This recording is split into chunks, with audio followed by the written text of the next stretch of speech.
Welcome to Forked Up, your go-to podcast for all things hijiki, Halloween, and heists. I'm Matt Holloway. And I'm Michelle Davis. Today we're talking cliff diving cuisine, butter versus the state of California, and why life just got a little bit easier for 1 out of 8 Americans. So stay tuned, y'all. It's about to get forked up. What the fuck is going on, everybody? Welcome to another episode of Forked Up. Michelle, what do we got on the menu this weekend? We should say weekend, by the way. We've been saying week. This airs on Friday, so I feel like y'all aren't cooking on a Friday night. I'm not. Fridays is for delivery. Is that true? Yeah. I thought it was for cleaning out like the week's leftovers and then like starting. That's fresh. Sunday shit. Sunday is a fridge reset. Okay, fair enough. Because then you got the groceries that you got over the weekend. Yeah, I do most of my grocery shopping for the week on Saturday morning. Oh, okay. Yeah. That's probably smart. Yeah, because nobody's fucking up. So I'm like 8 o'clock at the co-op, just like. Yeah, everyone's at brunch on Saturday morning. Yeah. Nobody wants to go grocery shopping. Just me. But on the menu this week, we have the Grains of Paradise pasta inspired by last week's food history. So it has miso roasted eggplant in it, red onions, arugula, and you've already eaten it, obviously. It's Thoughts? good. It's good shit. I mean, I like eggplant. Yeah. Eggplant is definitely one of those ingredients that are a little bit divisive. Some people, you either love it or you hate it. But when it's roasted, I feel like most eggplant haters hate it because of the texture. For sure. I think that if you don't like eggplant, it's just been prepared bad. Yeah. like most veggies. If you hate a veggie, you just have never had it like well prepared. That's all. Yeah. And so this one, you cube it and you roast it. And so you get all of that earthy kind of meaty taste of eggplant without any of the sliminess that most people hate. So. Yeah. Excellent recipe. Y'all should definitely check that out. Again, that is the Grains of Paradise pasta with miso eggplant up on our website right now. We also have one of my favorite recipes. I'm more of like, I dabble in our cocktails a lot. Well, and you're a blenderman. I am. I like a blenderman. Common colloquialism. Everybody knows. Everybody knows what we're talking about. Yeah, I like a dump and press a button. Yeah. And you can do that with this recipe. We have a watermelon cucumber slushie that is perfect right now. It is hotter than shit around the U.S. as we are in, mid-August, late August at this point? Yeah. What I like about this recipe is most slushy kind of recipes are watered down by ice. This takes a little bit of pre-planning because you have to freeze some cubed watermelon. But once you have that in the freezer, like you can just throw this together in 30 seconds, like Matt's saying, and you get all the cucumber, watermelon, mint flavors that you want without it being watered down by any fucking bullshit. It is a fantastic recipe. The mint really brightens it up. If you haven't had any watermelon yet this summer, like it is a really good watermelon year. It's fucking prime right now. Watermelon is so good right now. I won't bother with melons if they're subpar. Like I just don't fuck with it. Like a honeydew? Yeah. Oh Get my out God. of here. What is that? Who is requesting honeydew? But when you have a good honeydew, I've never had one. It was 1997.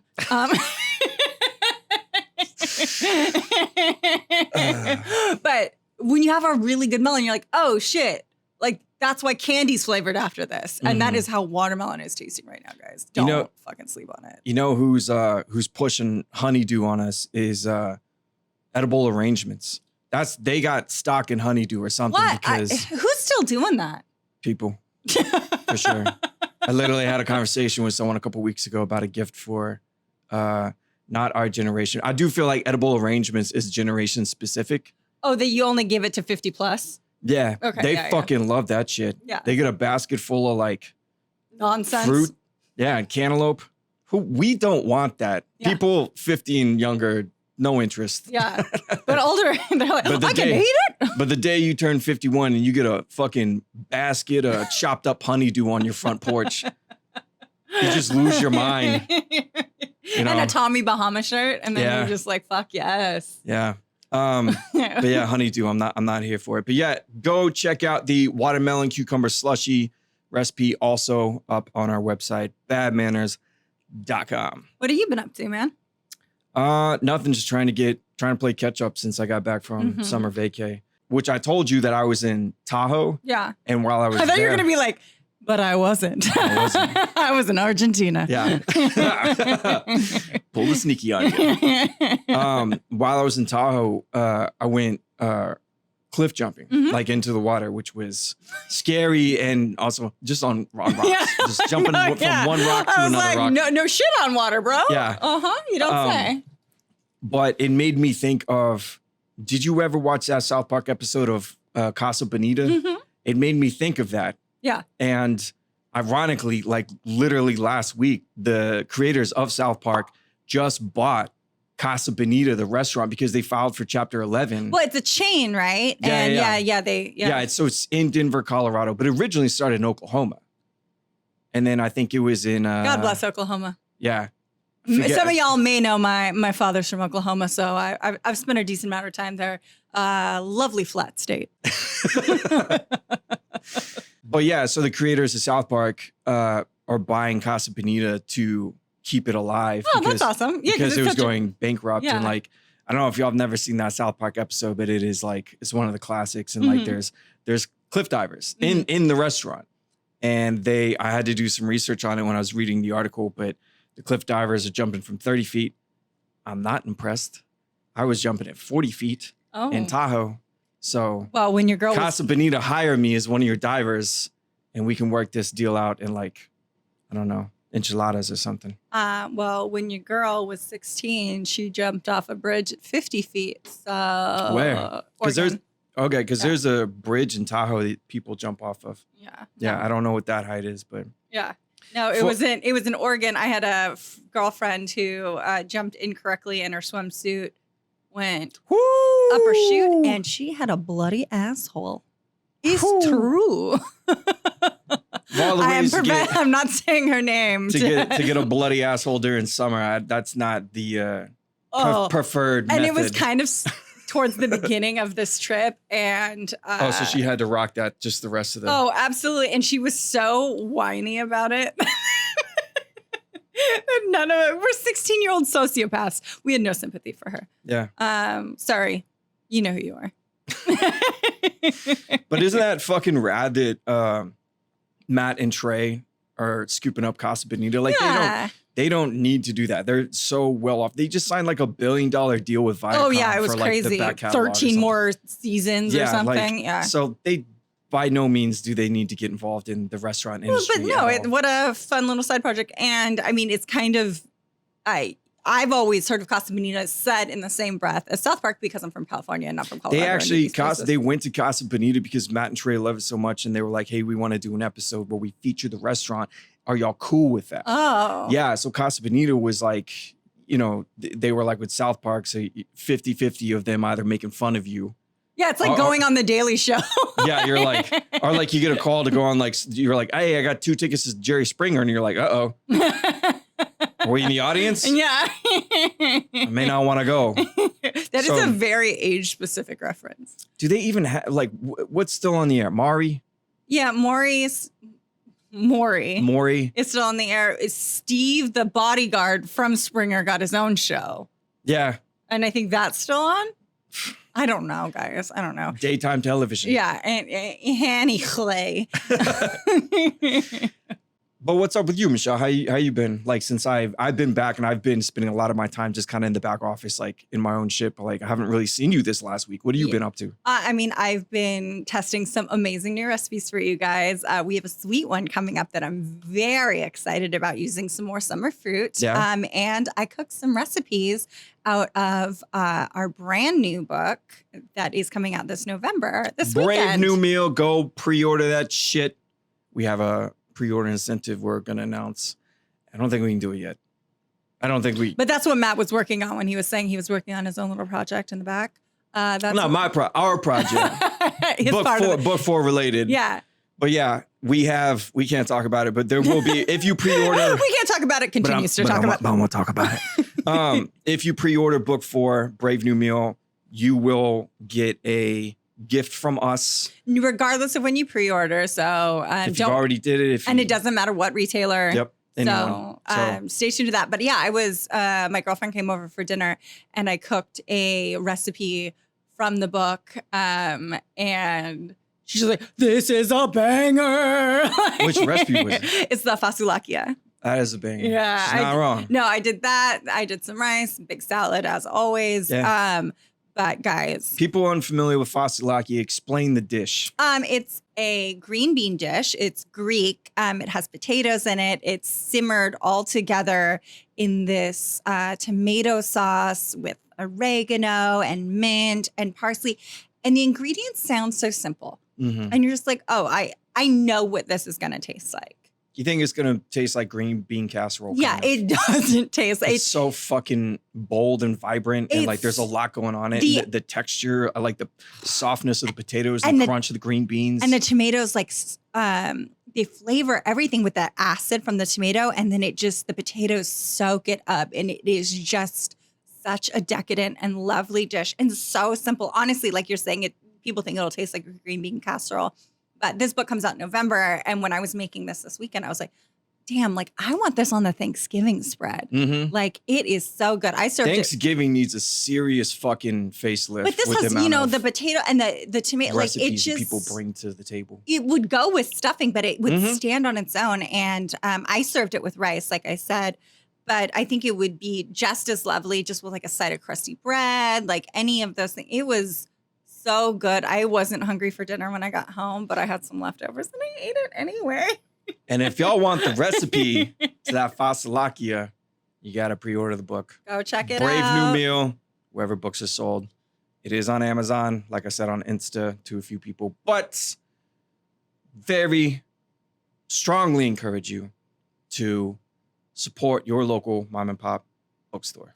Your money with them will go so much farther. It keeps our neighborhoods and our communities interesting when we have bookstores in them. They're meeting places. They are the first ones to feature local authors. So if you ever want to get into publishing and you get a little book, like no one's going to show you more love than the bookstore in your fucking neighborhood. True. So those are my favorite events when we're on the road. I got a feeling that we're probably not going to do a tour like we normally do just because of like COVID and Delta and all that shit. Yeah. So like, I don't know that we're going to come to cities like we normally come and we try to see y'all and everything. But we're going to figure something out. We do want to support local bookstores. So please pre-order from them if you guys can. The price difference is more than made up for in how far your dollar goes with these family chains. So check them out. You want to support a local bookstore or do you want to send Bezos back to space? We don't want, I'm all for sending him back to space if we can keep him in space. Don't want him to come back. Yeah. Are you ready for some food history? Fuck yeah, let's get into food history. It is now time for This Week in Food History. This some serious gourmet shit. I feel like my sparkly green dress is perfect for the elegance of the food history segment. You are like, you're getting more dolled up. I'm getting like more casual on the podcast. Yeah. Well, I'm just trying to, we're on YouTube now, y'all. So I'm trying to sex it up within my confines of being deeply uncomfortable being on camera. It's tough. Like to be, I think that as a man, I have a certain amount of privilege that like we just roll out of bed and we just don't care how we look. And that's okay. Society almost rewards us for it. Well, yeah. And it's seen as an insult to y'all if I look like a fucking mess. Right. It's like I'm being unprofessional. Right. You could look disgusting. I could look like whatever. Yeah. Well, and it's really hard when we go to business meetings too, where it's like you can wear almost anything. Sure. I could wear the pajamas. But I can't even wear jeans. And if people see me in pajamas, they'll be like, "Oh, his streetwear is so cool." But anyway, if you're just listening to this as a podcast, hop on over to YouTube. I got a cute ass dress on. But let's get into some food history. So I'm going to talk about another seasoning ingredient.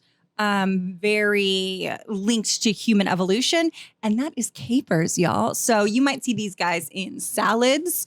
They're like a staple ingredient in niçoise salads, in all different kinds of French dishes. Niçoise, what was that? Yeah, in like the French salad with the cold green beans, the potatoes, the egg. That's what that's called? Yeah. I didn't know that. Yeah.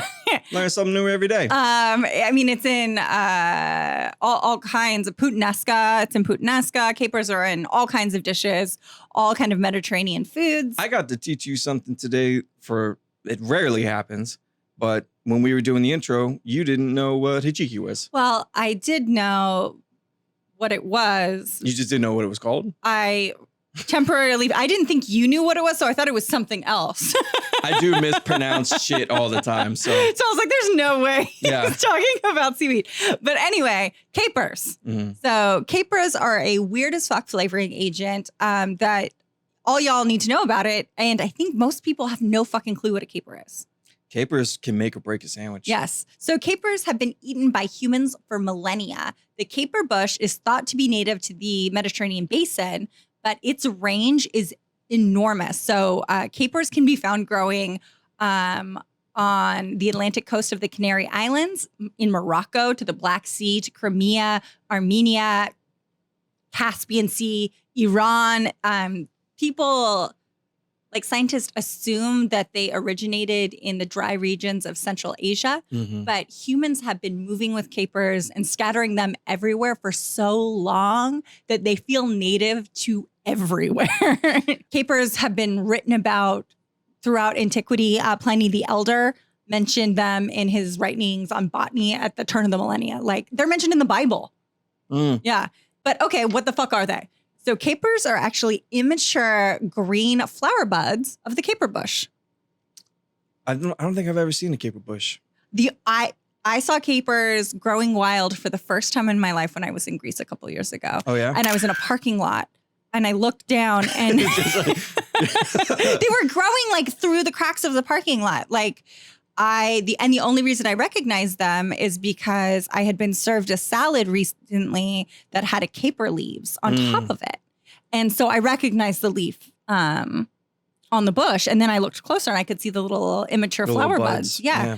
So yeah, guys, you're eating fucking flowers. And you might know from some of our writings and some of our recipes, like, for me, nothing feels like a bigger flex than eating a fucking flower. That is like some king and queen shit. Like, I fucking love it. Our lavender lemonade was one of our first recipes because sipping on flowers it's just fucking boss shit. I gotta say, I see lavender lemonade fucking everywhere now. I know, it's so funny. I was just at the Fairfax flea market this past weekend, and like every fucking food truck had lavender lemonade. I mean, it's refreshing. It's summertime. The flea markets have come a long way. One of the only times I've had food poisoning is when I ate an egg roll at a flea market in the Bay Area. I mean, I knew it was a bad call, but I was dying. Anyway, caper berries are immature fruit from the same bush. So sometimes you'll see capers and then you'll see caper berries and they just look like a bigger caper. Right. So it's the immature fruit from that flower, but it's pickled or brined in the same way that capers usually are. And sometimes you can even find caper leaves, like I was saying. Though I've had a really hard time since I came back from Greece several years ago. I've been looking for caper leaves here in LA and I have not found them yet. If y'all have never had a caper, they taste like a mix of like black pepper, mustard, and olives. In fact, they are actually traditional in Greek salads, but they often get replaced by Kalamata olives here in the US. I'd prefer a caper. Don't care for olives. Yeah.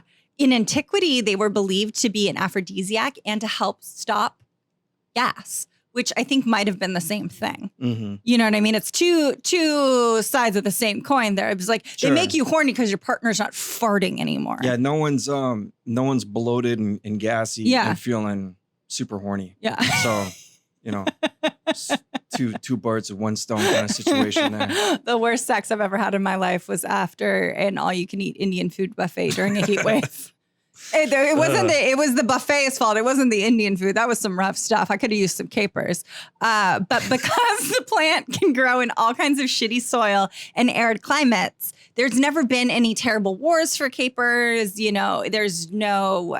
Does it grow here in California? You could grow it here in California. Yeah, for sure. Because of the climate and the soil. I mean, it's a Mediterranean plant. We live in a Mediterranean climate. We could grow capers here. And you want to pick them in the morning. And most people, it has to be a daily harvest because you want to get those teeny buds right away. So they've been a low-key human treat since the dawn of time. And if you haven't had a caper, They're near the olives in your grocery store. Buy a jar, keep it in the fridge, throw it into your next pasta sauce, or you can make our Caesar dressing from our first book, has capers in them, and it's really delicious. And our new book has a really, really good caper recipe. As we get closer to November, the podcast is slowly just going to be one giant advertisement for our fourth book. Well, I'm really proud of these recipes. Just get used to that. I'm not hating. But that's But I feel like most people don't know what capers are. And so I really wanted to tell you guys so you knew that it was some queen shit that you could sit there eating flower buds in your fucking salads or in your puttanesca. Like, I love it. Yeah. Yeah. So Horse sauce. look it up. Look up puttanesca and where the name comes from. It's horse sauce. It's horse sauce. And that's our food history for this week. This episode of Forked Up is brought to y'all by All 33. Are you sitting down in a uncomfortable, shitty, cheap chair that maybe you bought at the beginning of the pandemic when you were panic building your home office, and you just got what was available because everybody was making a run on chairs? Chairs, toilet paper. We had nothing. Yeah, there was a lot of butt purchases. Yeah, it was a butt panic. But now your back hurts because you settled. Because you got a shitty chair. Y'all have heard us talk about these chairs before. We have them here in our podcast studio. We have them in our office. I've had multiple people that we work with, friends and family have been like, I've heard you talk about those on your podcast. Is this just hype or is this legit? And I'm like, I swear to God, it's the best. Yeah. It's the last desk chair you're ever gonna buy. Absolutely. Like that's our copy. We wrote that, not them. They didn't send us copy. Like legit. No, they actually didn't send us any copy. They trusted us, and like legit, it is the most support I've ever had in a desk chair. I don't think that I can ever go back to another desk chair. Like it's legit. Yeah, they have the sit in motion technology, so you get optimal lumbar support, and the chair kind of moves with you. So it's like a saddle that cradles you, and they have this extra piece down here for lumbar support. That usually I hate the lumbar support and stuff. Like that's just not how my back. Though. No, it's so. You don't even notice it after a while. You can tell that it is made for how your back should be because once you get in it, you just relax. Yeah, and it's honestly a quality chair. Like we have the black vegan leather here in our podcast studio, and at our office they have other colors, other fabrics. I have scoliosis, so I know from some back pain. I also love to crouch. I love to curl. I do all of that stuff. And if you are like me, this chair is for you. So you guys can go to all33.com today, use code FORKED at checkout for $100 off your order. And like Matt said, get the last office chair you're ever going to need. Again, to friends, family, audience members, anyone who's listening, no bullshit. This is the best desk chair I've ever sat in. Yeah. Like it's fantastic. And if you're in the market or if you want to sit better, because we do sit so much every day, go to all33.com and use code FORKED at checkout for $100 off your favorite new desk chair. Well, Satan must be busy this week because I have multiple recalls. Have you brought any fruits or vegetables onto the planet? Welcome to Recall. Get ready for a surprise. It's funny that you say that. I think Satan is like the original creator of hustle culture. You know what I mean? Like always doing the most. Yeah. Yeah. I didn't understand Satan as a kid because I was like, we'll get into the fruit recall in a second. But like for real. What a sentence. I was like, so you're telling me that if I do bad shit, then I go to his domain and all he's about is that bad life. Yeah. So wouldn't he be tight with me? Yeah. Why would he torture me? Yeah. I couldn't wrap my little kid head around that. My friend told me that Satan lived under her house, and when they flushed the toilet, he ate their shit. Little kids' imaginations. And I remember sitting on her toilet, looking at the air vent on the ground, being like, this doesn't check out. Yeah. I don't think this is true. Localized in this part of the country. Yeah. Shout out to Jackie. Directly under your house. Can I see him? Yeah. No. Nope. PepsiCo just can't stay out of my weekly recalls lately since the workers have been striking and their products are poisoning people. And and I know last week I did a ideas segment and so many people sent this to us. It did not fly under the radar. I have Google alerts. I read recalls almost daily. We have like 3 a day. Yeah. And I just try to do the one every week that stands out the most. But So what's going on week at I Pepsi? got the Lay's potato chips, specifically the wavy chips. Okay. You know what I'm talking about? Yeah. So they're having to recall those chips. Apparently, there are 31 different flavors. I didn't know that. Of the Ooh. wavy chips. Yeah, so they're having to recall all that for an undisclosed allergen, which is milk. God damn it. And if y'all have heard me talk about this in the past, dairy is the most common food allergen in the US, especially in kids, which you wouldn't know given all the fucking marketing that the dairy industry does towards children. Though I will say about 31 flavors of chips.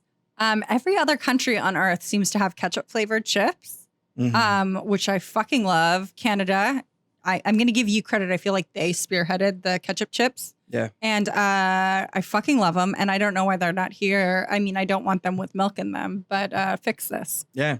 I don't know. Somebody fix this. Ketchup flavored chips. So there's dairy. So they're recalling a shit ton of chips. A lot of chips. So Matt, sounds like you guys should pay your truck drivers more. yeah, and like how is this shit leaving the warehouse? Yeah. I don't understand. What happened? Do you think a cow just got up there and was like, squirt, squirt, squirt, squirt, squirt, squirt? Like, I don't understand what happened.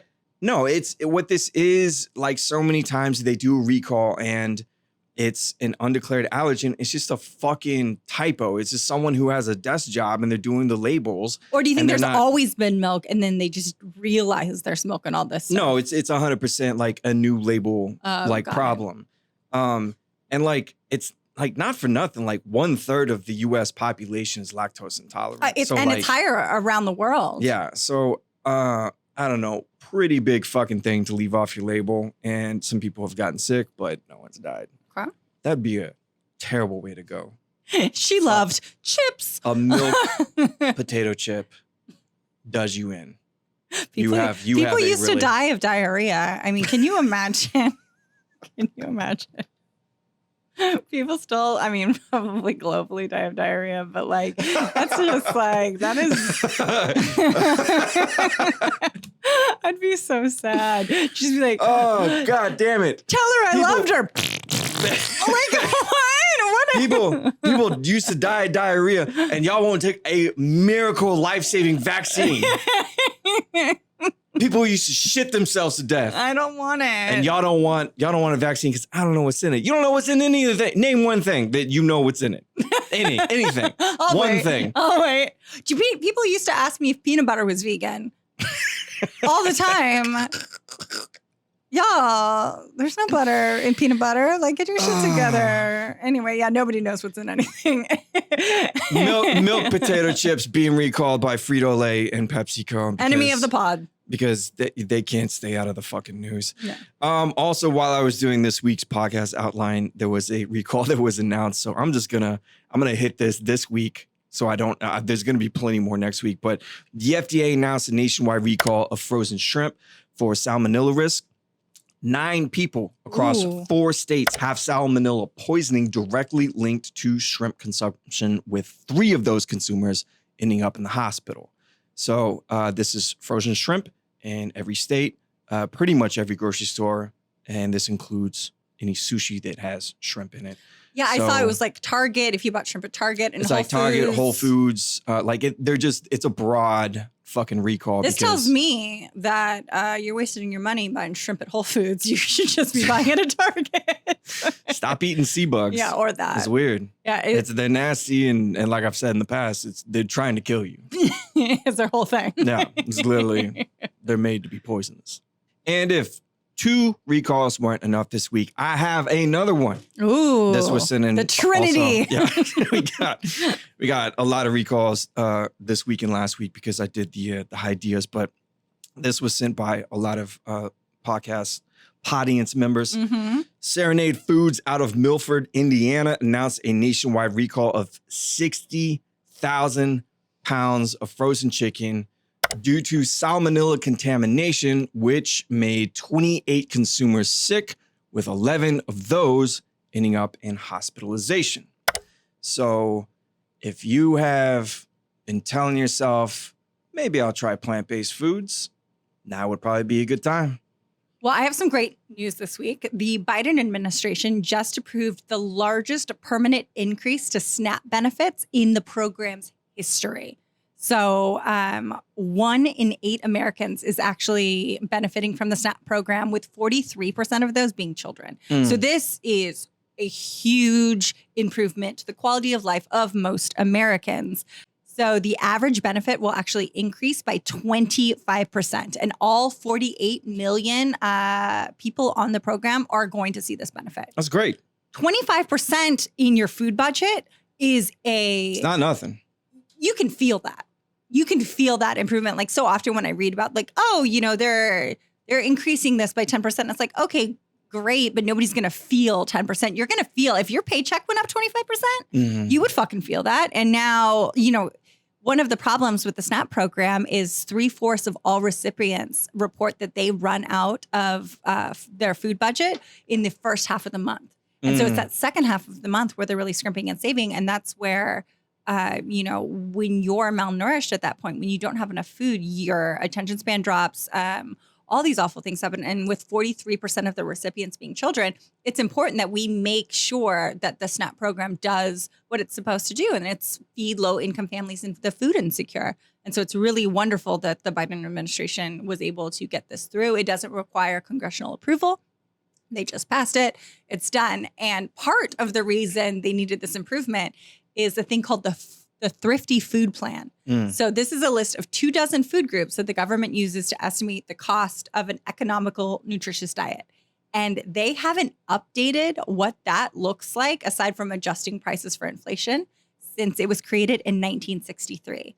And imagine how Americans' diets have changed since the 60s. Yeah. Like the amount of red meat we're eating and all these other things. Like they hadn't updated any of these categories. And so they updated this for the first time too, to reflect the new American diet, which I think was such a smart thing. This is what Agricultural Secretary Tom Vilsack had to say in a press release. Quote, "A modernized thrifty food plan is more than a commitment to good nutrition. It's an investment in our nation's health, economy, and security. Ensuring low-income families have access to a healthy diet helps improve disease, supports children in the classrooms, reduces healthcare costs, and more. The additional money families will spend on groceries helps grow the food economy, creating thousands of new jobs along the way." And they're right. This is a domino effect that is only a good thing. And so, you know, when we get something right in food, we like to announce it. So this is fucking awesome. You know, one thing that I've never understood is like people getting SNAP benefits, and then the other side of that coin is people getting upset that people receive SNAP benefits. Why the fuck do y'all care? Yeah. Like, of all the things that we pay for in our taxes, that's the dumbest thing to get upset about. Well, we should, like America, we should be able to take care of each other. Like our America slogan should be, "We all eating." Yeah. Everybody's eating. Why do y'all care? Yeah, and especially when it is one of the widest used programs that our government offers. It's like I said, it's 1 in 8 Americans. Yeah. That means We should be able to take care of our neighbors. Like Yeah. if there's 16 like units on your block, at least 2 people are receiving SNAP benefits. And that's like I your said, neighbors. and 43% of those are children. These kids can't have a fucking job. Like, like they need to make sure that they can eat. Between, you know, the increase here in California for free lunch and breakfast for school-aged children, and the increase in SNAP benefits, like this is, we've been doing our children wrong in this country for quite some time, but it's nice to have some good news to give to them. Yeah, I agree. So America 2021, we all eating. We all eating. Yeah. I actually also have a good news story. And you may have Guys, seen we're this. changing the tone of this pod. It's getting positive. You may have seen this. I know a lot of people were like retweeting it and talking about it, but last week, Miyoko's Creamery won a case in a U.S. district court for using the word butter We talked about last week and on previous episodes that plant-based items and the language about them are being more and more regulated. Oh yeah, you talked about with the lab-grown meats, and you've talked about it with mayo, and yeah. Yeah. So in late 2019, the California Department of Agriculture told Miyoko's that she couldn't use. Yeah, because she's based out of Fairfield, California. Yeah, she couldn't use butter. She couldn't use dairy-free, cruelty-free, and I think hormone-free. Okay. I think the Department of Agriculture is saying like you can't use hormone-free, really points a finger at brands that can't say that. Yeah, well, it's like our butter won't kill you. Yeah. And like, no, you can't say that though. But then it's like, are the other butters going to kill me? It's the implied is what it is. And yeah, so the Department of Agriculture here in California was like, no, you can't do that. And so she sued. She sued a few months later, but what that does is, and this was with Impossible, this was with Just Egg, Just the Mayo, Beyond, yeah. Just Egg, is that they say you can't use these terms because they're reserved for like animal production. Yeah, butter specifically. Yeah. Yeah. Same with milk. Yeah. So what these companies do and what Miyoko had to do is completely like change their packaging, which is fucking expensive. I'm not in food production. That has to be expensive. It has to be a pain in the ass. You have to deal with the products that are currently on the shelf. You have to deal with the next round of products that's going out of the warehouse. And you have to do all that shit pretty much overnight. Yeah. So she couldn't even say plant-based butter. I think she could say plant-based like buttery spread. Yeah. Like there was some sort of like gray area, but you couldn't use the word butter. Okay. So a few months later, Miyoko sued the state of California, specifically the Department of Agriculture, saying that regulating that language is in violation of her First Amendment right. Miyoko said, quote, food is ever evolving and so should the language be, around food. And the judge, U.S. District Judge Richard Seaborg, sorry if I'm mispronouncing that, he agreed, ruling, quote, quite simply, language evolves. So the actual term butter, by definition, means the product contains at least 80% milk fat, which obviously plant-based products don't have that. So the definition has been on the books for a little bit more than 90 years. And the judge in this case ruled that the term butter has to reflect what consumers should expect. Okay. Yeah, and I feel like her butters, which are fantastic. Honestly, I've given non-vegans Miyoko's products and they cannot tell the difference. Yeah, her mozzarella is amazing. Her cultured butter is amazing, and her spreadable butter is amazing. We're not getting paid for this. This is just love. No, we love Miyoko's. Yeah, we use her shit all the time. But the Animal Legal Defense Fund, who backed Miyoko's case, argued the state agencies don't even have the authority to restrict one industry if it helps another. So that's true. The state's interest here is the customer, Yeah. not the dairy industry or even Miyoko Yeah. in that instance. Like, it's the consumer. And that's what the judge ruled, saying, as long as the consumer understands. So right now, I think she can use the word butter, but it says plant-based right under that. Which is fine. Which, again, fine. Yeah. You know what? Speaking about this, there's some shit I'm noticing a lot lately in non-plant-based companies that they have dairy, they have like meat, they have like animal products in them. And then they're saying plant-based. It says plant-based or from plants. They're saying the word plant to kind of blur those lines further. Yeah. I think this is the only way that they're trying to like combat the inevitability that non-animal products will eventually be at the same level, or at the very least be a direct threat to these industries. No, you're right. I've been seeing that more and more because I'm like, oh, plant-based. And then I look, I'm like, this isn't. I'm like, fucking milk is the first ingredient. Yeah, why are you saying plant-based? I mean, I guess the cow packaging. ate plants. Yeah. But Jesus fucking Christ. But congratulations to Miyoko and all the other, real plant-based companies that are going to benefit from this legislation. And hopefully California sets that precedent as it moves nationwide. Yeah, I think that this sets a precedent that now things like beef, things like egg, they're going to be able to use those terms.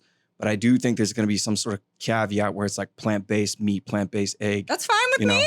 Yeah. But again, as long as the consumer's not confused Yeah, about then- what it is that they're buying. But then also, like, I've said this before, shoppers are dumb. Like What- people, Can you consumers, have peanut butter, Michelle? Yeah. Yeah, I can, bro. like who's going to the store and getting a plant-based burger and then they're like cooking it and then they're like, Oh, there's, shit. there's no beef. Like, I got in this argument with this lady one time. She wanted me to show where the mayo was in the grocery store. I took her there. And then she's like, oh, which one's gluten-free? And I was like, well, they all are. gluten-free mayo. This I've was never like had at the height of the gluten-free craze. Yeah. And I was like, oh, well, like basically they all are. And she's like, well, why don't they say it? I was like, well, they don't say it on an apple either. People are so like, fucking stupid. Jesus Christ. because there shouldn't be, I mean, read the ingredients. Yeah, check the ingredients. For sure. No reason for gluten to be in there. Yeah, there should be no wheat products whatsoever in your mayo. But anyway, so people don't know what the fuck they're looking for. Yeah. So, but look, I can understand someone who's plant-based accidentally buying a animal product because it says plant-based. plant-based on it, Yeah. which is what the meat and dairy industry are doing, Mm-hmm. and them getting upset. Even worse, getting sick. Yeah. Because about once a year, I accidentally eat something that's not vegan, and then I get fucking violently sick. Because if you haven't consumed dairy for like 6 months, your body loses the enzymes to break that down. Mm-hmm. So we don't react well to it. But the other side of that coin of a non-plant-based person getting a plant-based product, then that tastes identical, they're not getting upset. Yeah, they just might enjoy it. That's what they're afraid of. Yeah, exactly. Yeah. So what else have we learned today, Matt? I learned that capers are really just pickled flowers. Oh, Yeah, which is fascinating. I'm so glad. Love a caper. Both kinds of capers. The food and the heist. Yeah. And I learned that both food and language are ever evolving. We also learned that Frito-Lay just stays fucking up. Enemy of the pod. Enemy of the pod, number one enemy of the pod, right up there with we Mars. need to do, let's get a board in here, like right here, and we'll do like a bracket of like all the fucking enemies companies. of the pod. Enemies of the pod. And then we'll figure out who the fucking nemesis is. I like that. The number one nemesis of the pod. final boss. Yeah, final boss, nemesis. Okay, And like it. And then we go have a street fight with Frito-Lay. We also learned that 1 in 8 Americans use SNAP, and it just got its largest permanent increase ever. America 2021. We all eating. We all eating.